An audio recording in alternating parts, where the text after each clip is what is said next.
Hey, welcome to the GFCN online community where we're taking a little bit of the online world and reserving it as a place for you to connect to God and connect to your neighbor.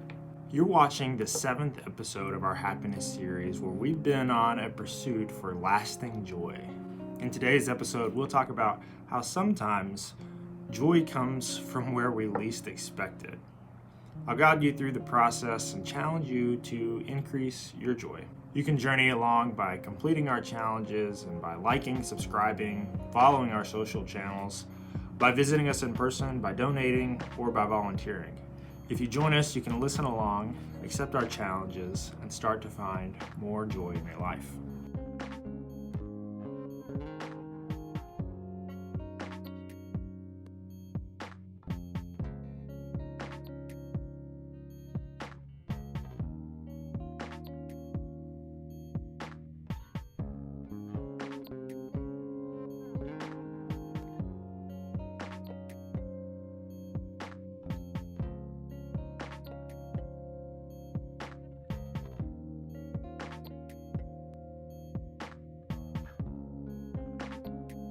We've learned at least these two things in this series. We've learned that we can intervene in our unhappiness with daily strategies, and we've learned that many of us look for happiness in all the wrong places. We've lied to ourselves, or maybe we've been lied to by media and advertisement. We seem to think that in order to be happy, then we have to have X, Y, or Z. The problem is we often do get a little short-term boost in our happiness when we get X, Y, or Z. Somewhere along the way, we've fallen into a fantasy world where lifelong happiness is achievable simply by making more money, or getting married, or taking that dream vacation. But that moment of pleasure, happiness, joy, while valuable and good, doesn't endure. Think about people who win the lottery. I'm guessing they are ecstatic when they first win. Maybe they think that they've never been happier. But then a year goes by, and then 2 years, and then 10 years. It's likely that that happy moment of winning has worn off by 10 years. And maybe the money has worn off too. Let me explain it another way. Fairy tales convince us that two people who passionately fall in love against all odds will live happily ever after. But then there's real life. In 2003, a group of researchers across America and Europe surveyed over 1,700 people as they got married and kept surveying those people for the next 15 years. They found that people do get a huge boost in happiness when getting married. But that boost only lasted, on average, for 2 years. So it's true, A, B, or C, getting married, having money, can make us happier. But it won't be happily ever after. Eventually, it will wear off, and we'll be chasing X, Y, and Z. Sonia Lubomirsky researches the possibility of permanently increasing our happiness. She wrote a book called The Myths of Happiness. What should make you happy but doesn't? What shouldn't make you happy but does? And these are the chapter titles for her book. I'll be happy when I'm married to the right person. I can't be happy when my relationship has fallen apart. I'll be happy when I have kids. I can't be happy when I don't have a partner. I'll be happy when I find the right job. I can't be happy when I'm broke. I'll be happy when I'm rich. I can't be happy when the test results were positive. I can't be happy when I know I'll never play shortstop for the Yankees. I can't be happy when the best years of my life are over. She shows through her research and study of people that each and every one of these chapter titles, they're a myth, all of them, every single one. The ideas that we think about happiness are untrue in two ways. Things that should make us happy, they don't measure up to what we wanted. And the things that should make us unhappy don't devastate our lives the way that we might have feared. I confess that I believe ongoing, eternal joy comes from a growing and enduring faith in God.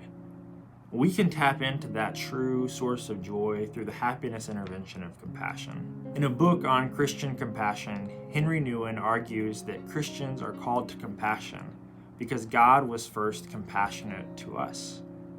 As Nouwen writes about compassion, we start to get a deeper understanding of what compassion means. Compassion is more than just feeling sorry for someone, But different than random generosity, Christians claim that God has met us here on earth. We proclaim Emmanuel, God with us, and Christ is the fullest expression of God's presence with us. God lived and dwelt among us, which by itself may not seem like compassion, but compassion comes from the Latin cum pati, which means to suffer with. God felt compassion and chose to suffer with humanity. Paul quotes a psalm in reference to Christ's compassion in Philippians when he says, "But he emptied himself, taking the form of a slave, being born in human likeness, and being found in human form, he humbled himself and became obedient to the point of death, even death on a cross." In other words, Christ gave up his divine privilege and humbled himself to suffer with us. This is compassion, that Christ would be present and suffer with us. We've kind of already implied that the word compassion means to suffer with, but Dr. Thupten Jinpa, worldwide compassion expert, gives a fuller definition. He says, compassion is a sense of concern that arises when we're confronted with another's suffering and we feel motivated to see that suffering relieved.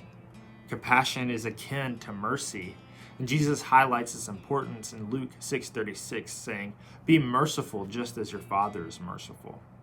Now, I mentioned that book co-authored by Henry Nouwen.